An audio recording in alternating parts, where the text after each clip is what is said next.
እኛ ምን አገባን ስለ አርሲ ኦርቶዶክሶች፣ እኛ ምን አገባን ስለ አክሱም ሙስሊሞች የምንል ሰዎች ግን ምን እያሰብን ነው? መጨረሻችን ምንድን ነው? ወዴት ነው የምናስበው? እሺ እኛ የሚመለከተን ስለ ኳስ ነው፣ ስለ ማንቸስተር፣ ስለ ሊቨርፑል፣ ስለምናምን አይተናል እኮ እንዴት ሲቀወጥ እንደነበረ፣ አይተናል እኮ እንዴት ሲኮን እንደነበረ። ግን ሰው ሲያልቅ ማንኛችንም ምንም እየመሰለን አይደለም። ወይ ወዴት እየሄድን ነው? አንድ ሰው ሙስሊም ካልሆነ ክርስቲያን ወገን ላያዝንለት ነው። አንድ ሰው ክርስቲያን ካልሆነ ሙስሊም ወገን ላያዝንለት ነው። ሃይማኖት እኮ የግል ነው። ማንኛውም ሰው ሰው ስለሆነ ብቻ መከበር አለበት። ማንኛውም ሰው ሰው ስለሆነ ብቻ መኖር አለበት። ፈጣሪ ፈቅዶ እስካልወሰደው ድረስ ለምንድን ነው በሰው በግድያ ሰበብ ሰው የሚሞተው?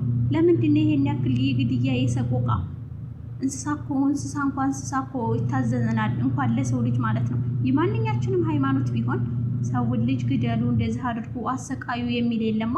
አንዳንድ ክርስቲያኖች አላችሁ፣ አንዳንድ ክርስቲያን ወገኖቻችን አላችሁ ደግሞ ራሳችሁ ሙስሊሞች ናችሁ እኮ የምትገሉን፣ እናንተ እኮ ናችሁ የምትጨፈጭፉን። በሃይማኖቱ ስር ተደብቆ በሃይማኖት ተሸሽጎ ሃይማኖትን ሽፋን አድርጎ ህዝብና ህዝብን ሊያጋጭ ህዝብና ህዝብን ሊያጫርስ እየጨረሰም ያለ የሆነ አካል አለ።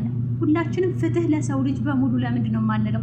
ፍትህ ለኦርቶዶክስ፣ ፍትህ ለሙስሊም፣ ስለምናምን ፍትህ ለሰው ልጅ። አንድ ሰው ስለሆነ ብቻ ሰው ስለሆነ ብቻ መኖር አለበት። ሰው ስለሆነ ብቻ መከበር አለበት።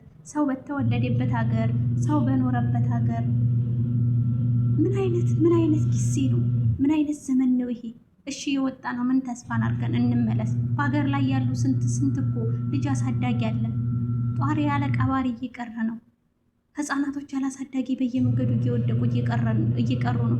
ስንት የሀገራችን ሰው ነው፣ ስንት ወገኖቻችን፣ ስንት ወንድም እህቶቻችን ናቸው ያለቁት። ቆይ መጨረሻችን ምንድን ነው የሚሆነው? በቃ የኛ ሀገር ጉዳይ መጨረሻው ይሄ ነው። የኛ ሀገር ሰው የሚንጫጫው በቃ ለሊቨርፑል ለእንትና ነው፣ ለኳስ ብቻ ነው የኛ ሀገር ሰው ጩኸት። ለምንድን ነው ፍትህ ለሰው ልጅ በሙሉ ብለን ሁላችንም የማንጮኸው? የሆነ የሚያስቅ ምናምን ነገር ከሆነ የተወሰነ ስቀን ፈገግ ብለን እናልፋለን። የሚያስለቅስ ከሆነ ደግሞ ብለን እናልፋለን። ቆይ መጨረሻችን ምንድን ነው የሚሆነው? ፍትህ ለሰው ልጅ በሙሉ እንበል ሁላችንም ብንሆን።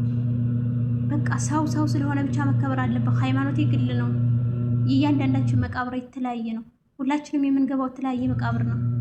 ማንኛውም እምነት ተከታይ እኔ እንደራሴ ሃይማኖት ማንኛውም እምነት ተከታይ ላይ ሰውን ግደልና ጀነት ትገባለህ የሚል የለም። ግን እኛ ምን እያደረግን ነው? ሁላችንም ፍትህ ማለት አለብን። በቃ ፍትህ መጮህ አለብን። ለምንድነው ዝም ያልነው? ሁሉም ሰው ስለሆነ ብቻ ሰው ሲገደል መጮህ አለብን። ኦርቶዶክስ ስለሆነ ሙስሊም ስለሆነ አይደለም። ስለዚህ የባካችሁ ወገኖቻችንን አትጨርሷቸው። ፍትህ ለአክሱም ሙስሊሞች፣ ፍትህ ለአርሲ ኦርቶዶክሶች።